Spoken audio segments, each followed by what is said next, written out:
আব্দুর রাজ্জাক বিন ইউসুফ দেখেন কি বললো, পানি লাগবে পানি লাগবে পানি। বাংলাদেশের আলেম ওলামা সুযোগ পেয়েছিল নিজের মতো দেশ গড়তে, কিন্তু বুঝলো না, তার নিজ নিজ স্বার্থে নেমে গেল।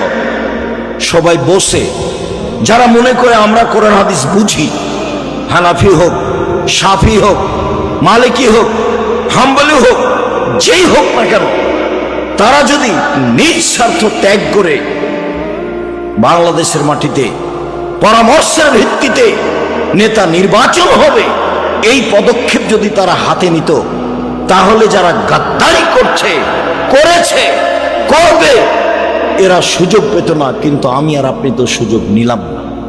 শুধু খালি ছেলেগুলো জীবন দিল, মানুষগুলো জীবন দিল। পানি লাগবে পানি